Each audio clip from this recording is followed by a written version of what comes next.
What's going on, everyone? Welcome into another episode. It's Capturing the Game Within the Game podcast featuring me, your host, Desmond Jones, and my man's the one and only Juwan Polo Man Stewart. Yo, today we got another special guest in the building. Before we go in and talk about today's guest, I want to remind the audience and listeners that Capturing the Game is sponsored by Capture Sports Agency, where the CEO and founder is Shonta Smith-Jones. We appreciate all the likes and follows and tweets we get on our social media pages. If you're not following, go ahead, check us out on Twitter at CTG_podcast. On Instagram, it is CTG_podcast. We just launched our website. It is called capturingthegame.com. So yeah, go ahead, check out your favorite social media platform. But now let's go ahead and talk about today's guest. I bring you Mia Andrews, professional collegiate basketball player over at FDU. How are you doing today, Mia? I'm doing good. How are you? I'm doing good. I've been, yes, we gotta give her a round of applause. I've been on somewhat of a hiatus from the podcast, so my intro was a little rocky, but it's all good. So I'm gonna get back in the flow of things as we. You say wasn't that bad? It wasn't bad. It was very good. I'll give you. I don't know. See, if my co-host was here, he would talk bad about me, and but he would talk bad about me. But he's not here today. Granted, I did messed up his afternoon, so he'll be alright though. It's all love. But Mia, as we start off most of our podcasts, can you go ahead and introduce yourself to the audience? So I, like you said, my name is Mia Andrews. I play women's basketball at Fairleigh Dickinson University in New Jersey. I'm actually originally from Philadelphia, Pennsylvania, and I'll have to say I've kind of been all over for basketball. So I originally went to D2 in University of Charleston, West Virginia, and then I went to JUCO College of Pollock College. And then now I'm here at FDU. So it's definitely been a journey, and I'm grateful for that journey. So I'm excited to share. Yeah. So you already kind of opened up with where I wanted to go with the podcast. So you mentioned that you've been to multiple different stops along the way in your career so far, your collegiate career so far. What's some of the things that you learned at each stop, or what has caused you to move from one spot to another? Yeah. So I would have to say that from each spot, I've definitely grown, not just on like on the basketball court, but as a person, as a young Black woman. I would have to say at each spot, I've definitely learned to grow more about myself and others around me. And just even with that, just growing into the woman that I want to become, and just having different type of mentors or coaches that I'm able to kind of go on and get advice from them to just continue my path and my journey. And I'm just grateful for that. No, it's outstanding. So I know I've been doing my own little research and whatnot. So I know you've been through, so you recovered from an injury and whatnot, and being and playing in the JUCO level, and the JUCO level is full of dogs. Like, don't people be sleep on JUCO level, yep. Like JUCO level is what kind of makes and breaks some players. But yeah. I'm expecting for you, it's definitely transform you as a woman, and also just transform you as a baller on the court. Mm-hmm.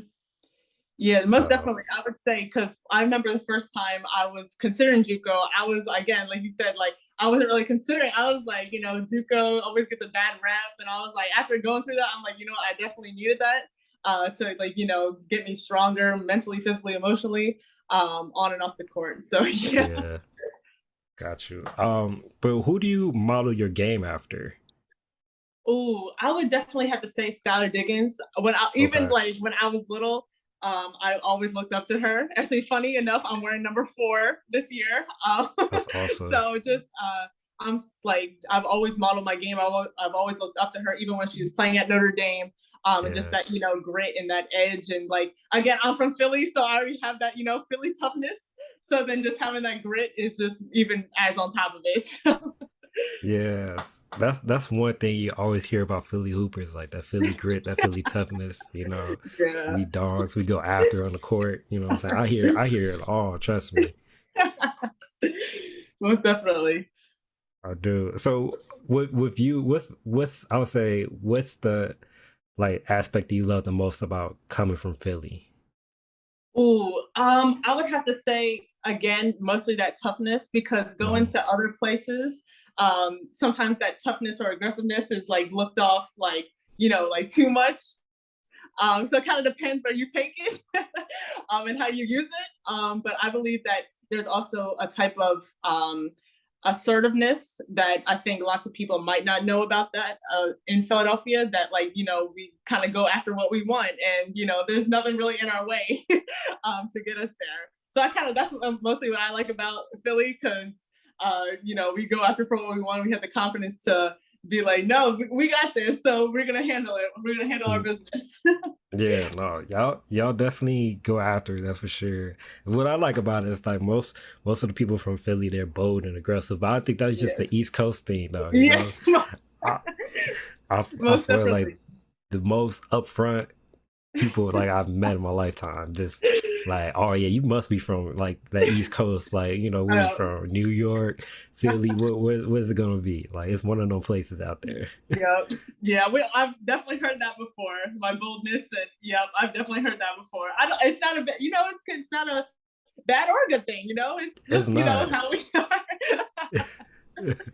It's not the but what, so you mentioned Skylar though, but so what was some other reasons why you wanted to play basketball? Actually, my I got into basketball because my dad was a college coach, a men's college coach at Swarthmore College. He actually coached at Ursinus first. And kind of background on that, he actually played a little bit overseas and then came back to come coach at Ursinus College and Swarthmore College. So for those several years, he coached for 17 years, and in that time, obviously, I was born, and then I grew up basically watching basketball like all the time. So just being at their like the men's practices and games, I was always like cheering them on, even though I didn't know what was happening at the moment. But like I was always in like just watching it. I just fell in love with it. So That's awesome. That's always good to hear. So your dad would play a major influence of you wanting to play basketball. Yeah, yes. yeah. It's crazy to hear like some of those stories. Like I know for me growing up, I wanted to play ball. So my older brother, he was the biggest aspiration because I always used to grow up and see him at his high school games, see him at his college games when he Yep. played. Was there for his highs and lows. So he's the one that wanted, like he's the reason why I wanted to play basketball. But I Mhm. ended up playing baseball. But we can go into that. That's a whole nother separate That's a whole podcast. nother story. Yeah, yeah. But so with you, coming to a JUCO, you had to choose FDU. So what made you choose FDU of like maybe the other schools that may have been pursuing you? Yeah, so actually it was more from the head coach, Coach Ange. So I might butcher her last name, so I'm not even gonna do that. But from Coach from the head coach, she's actually recruiting my sister as well. And because my younger sister, she plays basketball too, and she's in high school. So just we were able to develop that connection and just kind of where I was at. And so her also she played at JUCO as well, and she went to LIU Brooklyn. So we kind of had that, like JUCO bond, like, we've been there and done that. And she's also was an overseas player. So just kind of developing that like relationship, I definitely put my trust into her 100%. So Yeah, I love to hear that because when you have the opportunity to trust in a coach, yes, that means the world to me. Like most definitely. I can't tell how many people like I've known them went to go play somewhere, but they folded because they never got along with their coach. Like they butted heads or they just didn't agree, Yeah. so they ended up not playing, ended up wasting their talent. So I'm definitely grateful and happy that you found a home, at FDU, which you feel, confident in which you can go out and play and also have an opportunity to play for a great coach. So Yes. so we kind of talk a little bit about the Philly swag. So, where do you get your confidence in when you step on the court? Actually, I would have to say, well, actually, I've always had an issue with my confidence. So it's actually interesting because I actually have like a book and a podcast, like just Right. explaining about my like confidence issues, injuries, and stuff like that. But that's beside the point. But so I've actually always in high school had like dealing with my confidence. So actually, I learned how to kind of get my confidence actually at JUCO. So those several years, 2 years I was there, I definitely like up or elevated my confidence to know that like my abilities and all the training and work that I put in is like will eventually pay off. So that's mostly where I got it from. I've always known I've had it there. It's just now, like as I'm getting older, as I'm maturing, it's like now it's like there. Now it's go time. So it actually kind of worked out perfectly, knowing that things take time, things like trusting the process, little Philly slogan, but like the trusting trusting the process and like understanding that it like if you continue to work hard and stuff, it will eventually work out. Yeah, definitely. I had a crack up laugh when you said trust in the process because I definitely that's such a Philly slogan now. But that's crazy because me coming on here, I would have never thought that one of the things that you had struggled with was your confidence. Like like when you come on, like I'll say bubbly, but you're energetic. Like I feel it. Like you all like super chill, all laughs and whatnot. But I would have never thought that you struggled with confidence, and Yeah. I definitely want to get into hear more about actually we could just go into it now, but what made you start your podcast? I actually started it because along with other things, I believe that again going through like injuries and like mindfulness and like wellness, not even just for physical but mental health as well. So I created my podcast basically to be an advocate for mental health, and not just like on words or like this other businesses that I'm doing, but also as a way to like speak it as well. Like kind of just developing that one-on-one communication for any high school or college or professional athlete in any sport they do, to understand that like we all go through kind of the same thing. It might be different drills or whatever, but we all have the same goal at hand where we want to win. But then sometimes that might take a toll on our body, physically, mentally, emotionally. So I think it's important to actually like speak on that, because I feel like the mental health in student athletes is kind of overlooked.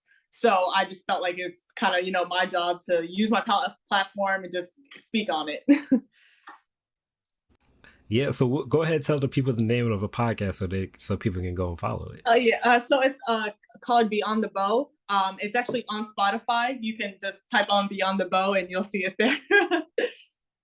Yeah, so ladies and gentlemen, go ahead, check out the podcast.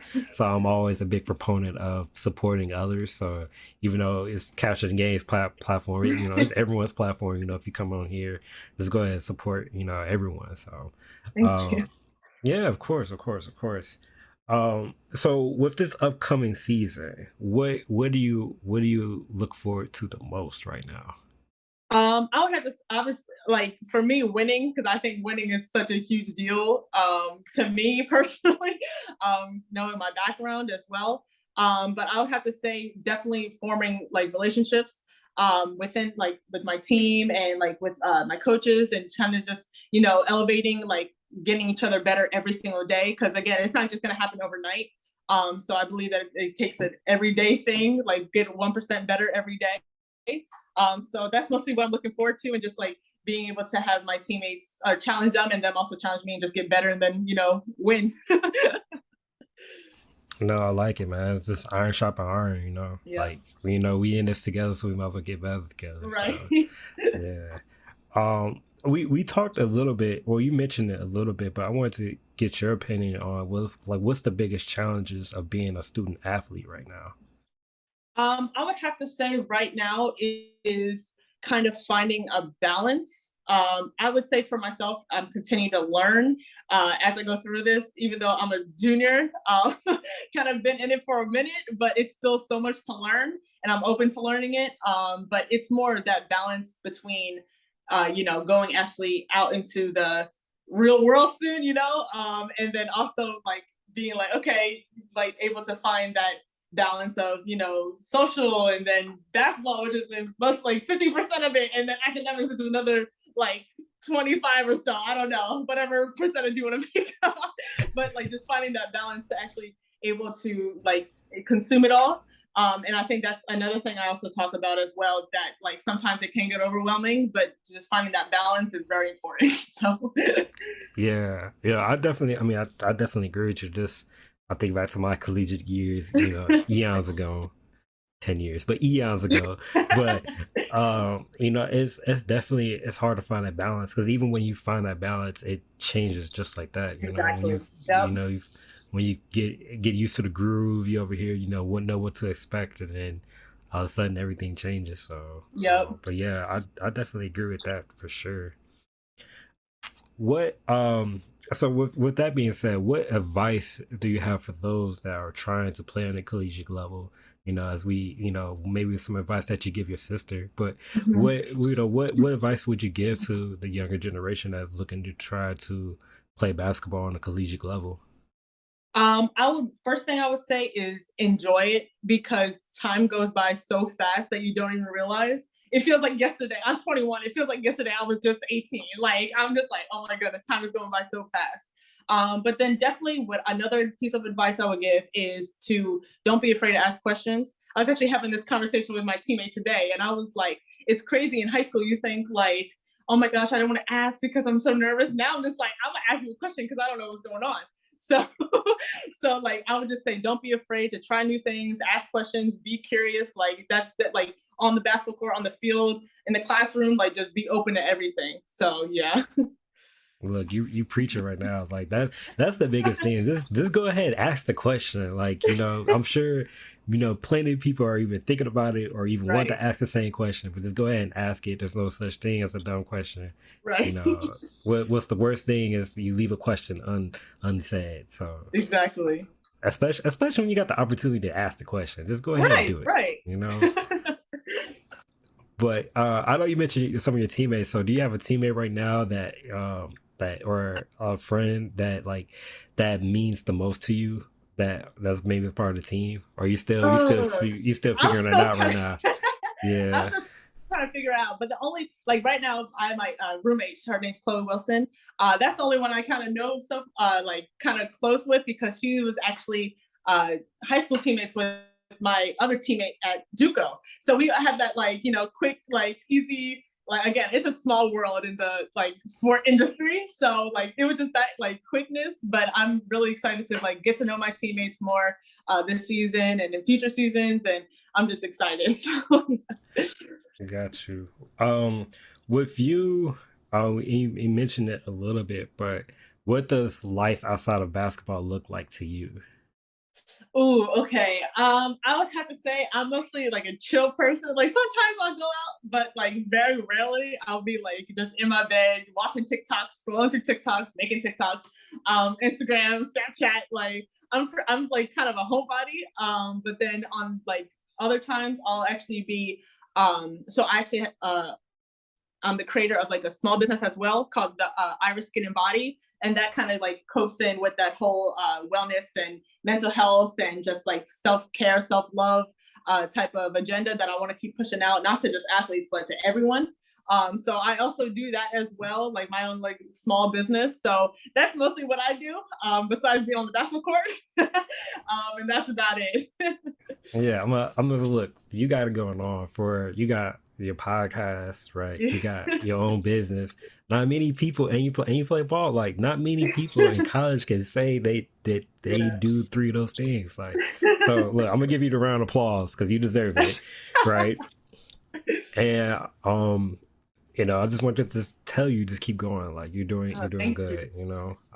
It's hard doing just even three of those things, let alone balancing school, family, and Yeah. especially with everything that you've gone through so far. And I know we didn't really capture too much of it because I left it unsaid because we're moving forward. You know what I'm saying? You're right. So. Yep. Yep.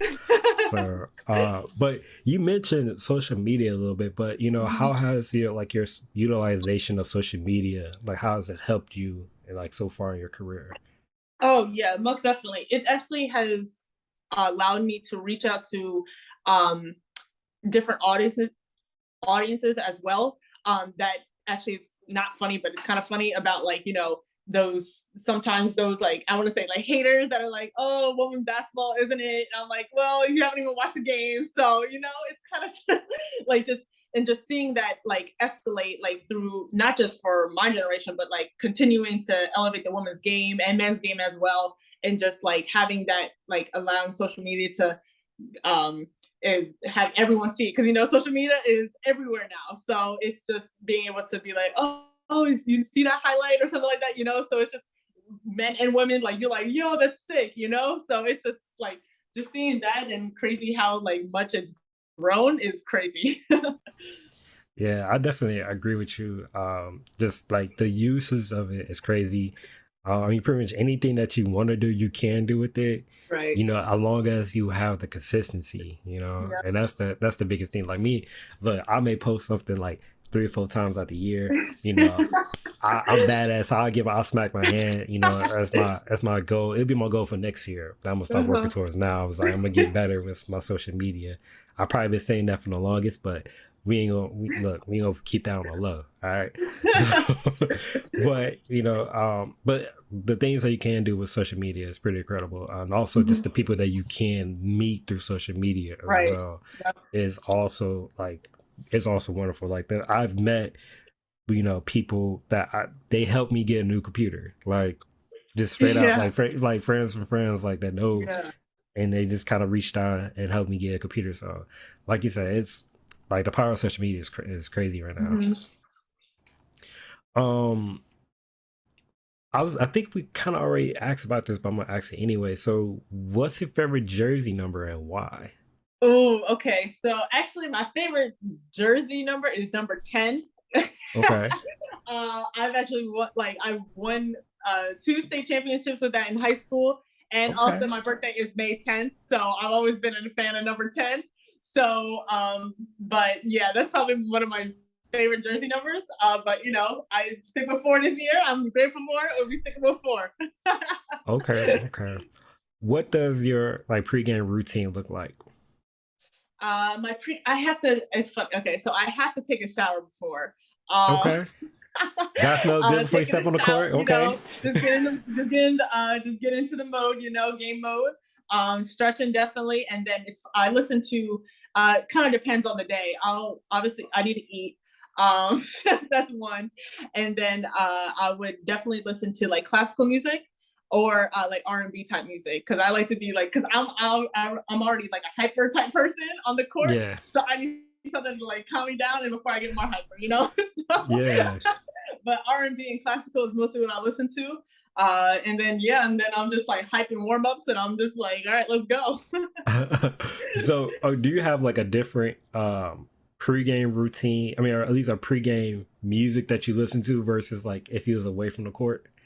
I think mine would pretty much be the same. Like it's Okay. not like a particular order I need it in. I'll just be like, Okay. I need to listen to that today. You know, it's like what my mood is.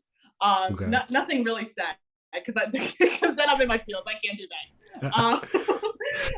But then yeah, most definitely. So like, you know, something like chill, something like, you know, pretty like, you know, just something get me through the bus ride or, you know, the walk. But otherwise, then yeah, I'm ready to go. I feel it. I feel it. So, okay. So, who's some of the R&Bs that you listen to right now? Oh, okay. So I'll listen to Summer Walker, Bryson Okay. Tiller, Giveon, Okay. Brent Fayez, like just like those like type of like beats. And because I believe for myself, like love. Okay, so I used to play violin. Oh, I still play violin a Okay. little bit. So I'm just like very like musically kind of like, you know, I like always believe that music is like a really big part of my life. So so yeah, mostly just like listening to those type of I don't say influencers because they're not influencers, but you know, like more of like artists that Yeah. I really enjoy. Otherwise, I'll just be listening to something that'll just kind of keep me, you know, relaxed. Okay. How'd you get started playing the violin?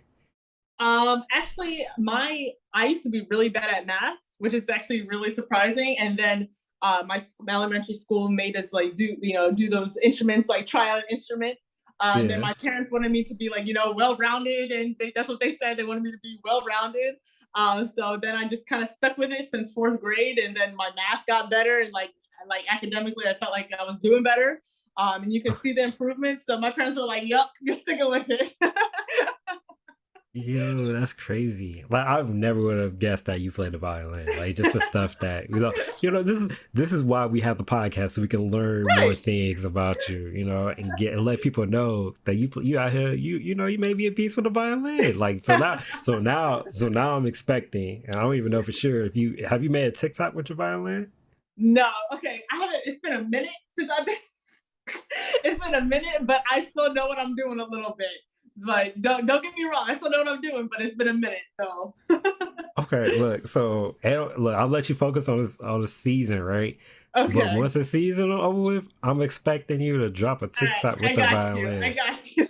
Like, that's a mind blowing idea. Like especially if you got the talent, and I believe that you could probably figure it out. So yeah, we have to 2023. I expect to see a violin Most TikTok. definitely. I got you. I got you. One of the final questions that I have for you before we move into our rapid fire is, what do you want your legacy to say when it's all said and done? Ooh, that's a good question. I would probably have to say that I this might sound really like harsh, but saying that I'm a winner, because I feel like a lot of people don't really like kind of grasp the idea of what being a winner actually truly is. Yeah. But not saying it sounds selfish, but I'm just more of like what it actually takes to do that. Like, yes, like you can win, but like what did you do with like for your team? That like you were like an important piece of that, you know? And I feel like just having that and just saying of like all the stuff that I've accomplished over high school and then even my college career, just understanding that like, yeah, even through the hardships, ups and downs, like I still accomplished this. So that's mostly what I would have want my legacy to be. Okay. No, I respect that. It's not that look, you want to be a winner. Who doesn't want to be a winner? You know what I'm saying? Right. It's like sure. People get tired of losing. I get tired of losing. That's why I don't do certain things. Like No, but definitely so that competitiveness. Like I yeah. feel like for even this last couple of years, like the depending on who you're playing against, like mostly the competitiveness. Like of course, like you're an athlete. Athletes are always competitive, but like how are you gonna Right. like break that, you know? Like how are you gonna go the extra mile, extra distance to accomplish more, you know? So yeah. Yeah. No, I get it. Trust me. Trust me. I know one thing I did want to ask about, so I kind of slightly lied, but I did want to hear about like how was this is probably years ago though, but I wanted to get your hear about your Team USA experience. Yes. So yeah, it was a fantastic experience. I'll never forget it ever. Just being actually going into that, I felt like the underdog again, the feeling underdog. And see, it always Yeah. circles back around. But just more of like having that, like when I went into there, again, I was kind of like a no name, like no one had any idea who I was. I was just like, just came there and just being able to make it that far, knowing that I made it to the third round, I was like really shocked because again, that whole confidence, like that thing, like didn't have confidence in myself, being like, like, am I really supposed to be here? Like, should I be here? And then like looking back at it, I was like, no, I was meant to be there. That was a stepping stone, and so just being able to experience that, like going with or playing with basically the players that we see today, like Sam Brunel, Paige Bucher, Azzy Flood, like just seeing them and just actually face to face and playing against them, it was like an experience I'll never forget. And I'm just so grateful for it. Yeah. So remind me, or at least let the audience know, because even though I know Mhm. part of your story, I wouldn't do my due diligence. Man, I can't get the words out. I wouldn't do my due diligence of letting the audience know some of your story. So, what year did you like go through your injury, and then also, you want to go ahead and talk about some of the stuff that you had to do in order to get back to where you are today? Yeah, so I tore my ACL my senior year of high school, like Okay. probably a week or two before the season was going to start. So that was rough because like the first month I went to the trainer said, "No, you're fine, you're fine." So my mentality was like, "I'm gonna be back, just give me about a month and I'll be back." And then I went to the doctor and he said, "No, you tore your ACL." So that was like that's when the kind of like playing basketball my whole life, and just at that moment you're like wait, I can't play. Like I can't do it.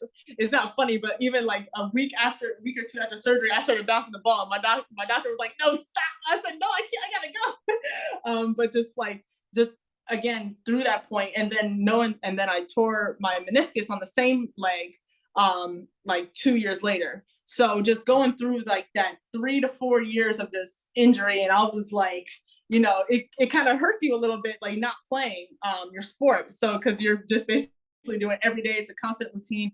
And just that's kind of where I developed the stuff that I have today of like the scrubs or like the small business and the podcast, because understanding from my perspective of how to like recover from it, like you mentioned. So just going to therapy, staying on top of that, doing the extra work, even though it might suck, but like you have to do it because like throughout the time going through PT and like all the things, I was like, I need to get back on the court. So that's mostly was my motivation to just, continue to like get back on the court and just be like, no, I got to do these 10 more squats because I got to get stronger, So it was just like, and the difficulty of actually feeling vulnerable at that moment, because like I like being after surgery, I couldn't do anything for like 2 weeks. Like I can't move the same way I used to. So having to ask for help, that was a different experience for me, So just all those little things come into full effect that I definitely learned from.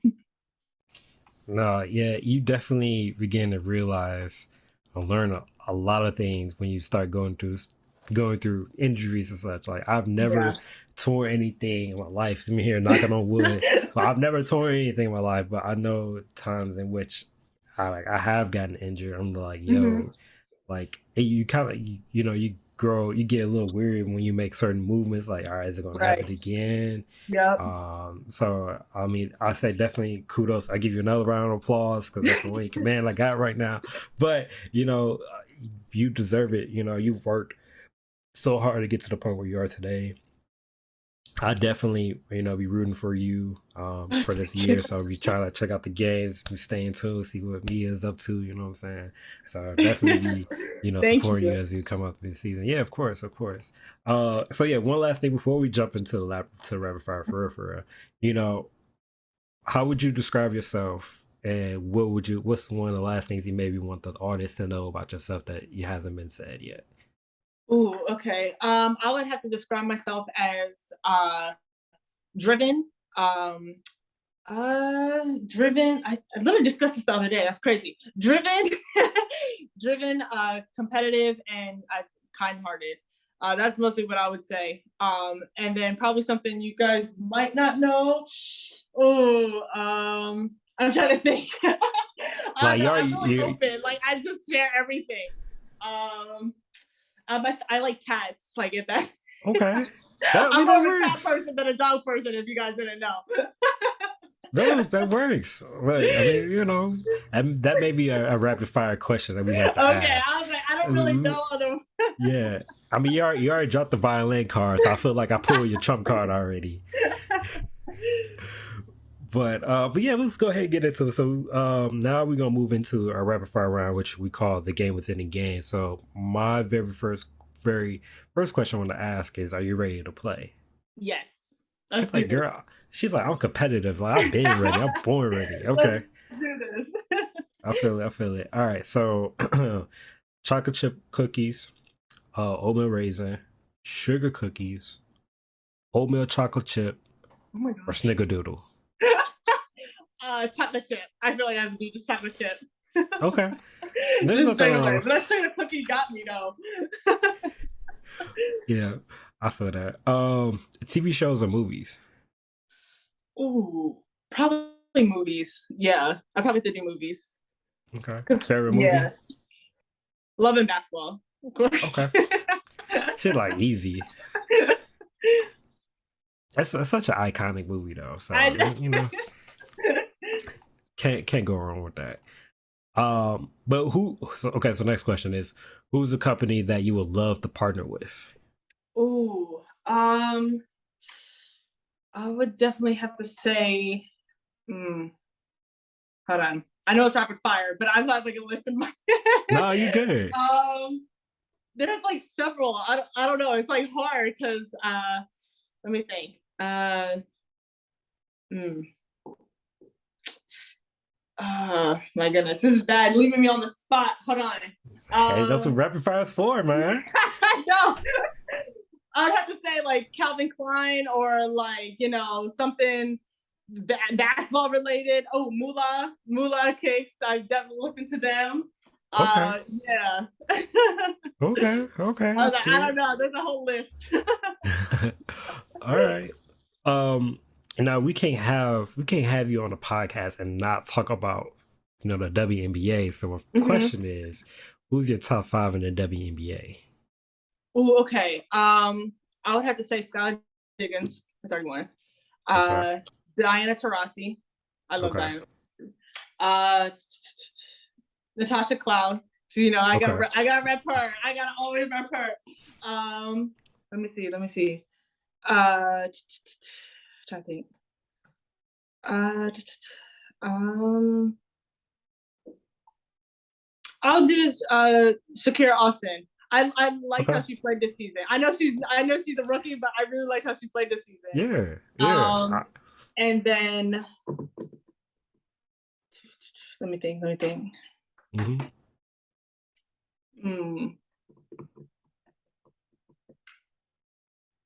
I'll do Candace Parker. I've always been a Candace Parker fan. Yeah. Okay. So go ahead, run it back the top five real quick, so the audience know who it is. Skylar Diggins, Diana Taurasi, Natasha Cloud, Shakira Austin, and Candace Parker. Okay. Look, we ain't here to argue or talk about anybody's top five. It's your top five, and you run with it. You know what I'm saying? Like, it's all good. So, with that being said, who do you have winning it all in the WNBA right now? So we got the Aces that's left, the Storm that's left, Chicago, and Connecticut at the moment is recording this podcast. Oh my gosh, they're all so good. I would have to say Storm. Okay. I would have to say because that's what I would have to say. Okay. Look, you don't have to defend your choice. I'm not here for the debates. It's your statement. We gonna run with it. Who has your favorite crossover? Favorite crossover, like it could be, I'll say crossover, or I'll say handles package. It's like we play 2K. Like who has your favorite who has your favorite handles in the game? Ooh, that's a good question. Hold on. No, I was about to say Drew Lloyd, but it can't be. No. It's no. Hold on. Oh no, that's a tough question. That's a tough question. We'll come back to it. We'll come back to it. Everyone got their own little, their own little spice to it. So yeah. But if you can go pro in any sport, what sport would it be? I would have to say, besides basketball, soccer. Because if I wasn't playing basketball, I would be definitely playing soccer. I feel that. I grew up playing soccer. I went to a high school that didn't have a soccer team, so I think that's where my career capped out at. So, but had my high school had a soccer team, I probably would have been playing on it though. Yeah. So and life as I know would have been different. Your favorite sports moment that you have either seen or witnessed? Like any sport? Yeah, any sport is like something that you like, your favorite sports moment. I would have to say when it was, I'm trying to remember. It was, I forget what year it was. I think it was 2016, and it was men's Villanova against, who were they playing against? Was it UNC? No, it wasn't UNC. It was that game-winning shot that they hit. I remember distinctly watching that and being so excited. I remember. I know what you're talking about. Villanova versus, it might have to be. Was it North Carolina for the championship? So. Yes. I think it might have been. It might have been. We'll go with that. Okay. I think it was. Like one of the moments that I was like, wow, that's crazy. Yeah. So yeah. Okay. Next question is your favorite pair of shoes.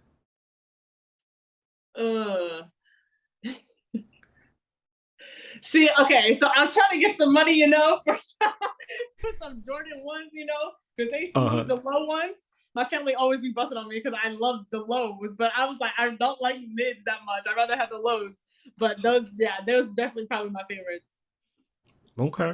Okay. Nothing wrong with that. Look, the Lowe's is always a classic shoe. So, there's nothing wrong with that.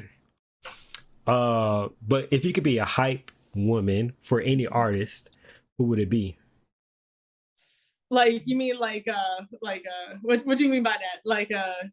Like if you could be a hype man, like you come out like if you was to hype up the crowd for an artist. Okay, it had to be Beyonce. Probably Beyonce. Okay. I feel her, including myself, her whole fan base. Like, Yeah. Probably that. Okay. Look, Beyonce, Queen B. You know what I'm saying? Respect to her. So one of the last questions we have is, if you had a chance to take over any organization, who would you choose? Now, this organization could be anything. It could be Chase Bank just because you want to take all their money. It could be like the NCAA because you want to just run things. You know what I'm saying? Yeah. But if you had a chance to take over any organization, who would you choose? Okay. Is it okay if I have two for this one? Because it's actually funny because I after my basketball career, I'm hoping to work in the front office of the WNBA or NBA. So if I had to be for the WNBA, it'd hopefully be the New York Liberty. And then for the NBA, it had to be the 76ers because I always gotta go back. I feel that. Yeah, that's mostly where I would see. Those two. Yeah, if I had to take over. Okay, no, I love it. Get a chance to go back home or represent the Liberty. So there's nothing wrong with that. I'm praying. I'm hoping that we get more WNBA teams. Like if we got one in Philly, that would be crazy. Then yes. Look, rumor has it, be on the lookout. That's all I'm gonna say. That's all I'm gonna say. Just be on the lookout. So, people are entertaining the idea of having a team in Philly. So, I feel like it's not too far away. Maybe 2024, 2025, maybe. So just be on the lookout. That's all. But Mia, so this could be the hardest question of them all, but I have a feeling that it's going to be the easiest question for you. You ready for it? Yes. Okay.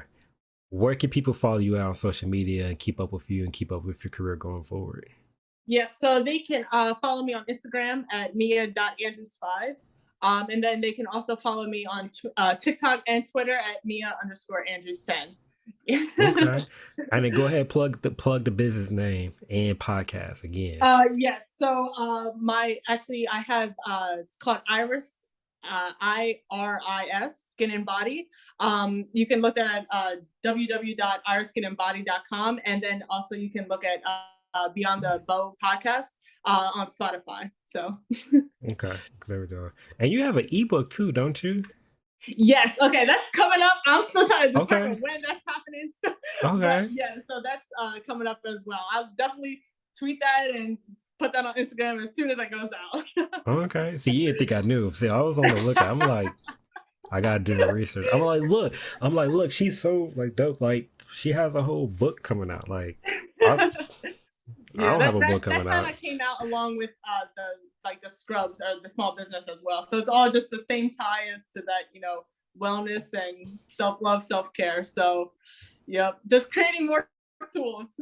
Okay, look, more power to you. That's for sure. So, but yeah, that's it, ladies and gentlemen. So with all the fans, listeners, subscribers out there, please continue to like, share, retweet, rate, and review our podcast. We can be found on all your favorite podcast platform, whether it be Google Podcasts, Apple, Spotify, Apple, you name it. We're also on YouTube. So go ahead and hit the like button and go ahead and hit the subscribe button as well. Again, our favorite, we are on all social media platforms, whether it be Twitter, TikTok, Instagram, you name it, we're there. Just look up Capturing the Game Podcast or CTG_podcast. Mia, it's been a pleasure to have you on the podcast. Like I said, I'm gonna be staying in tune, be looking through the feed to see how you're doing throughout your season. Yes. So. No, I appreciate it. Thank you so much. I really enjoyed it. Thank you. No problem.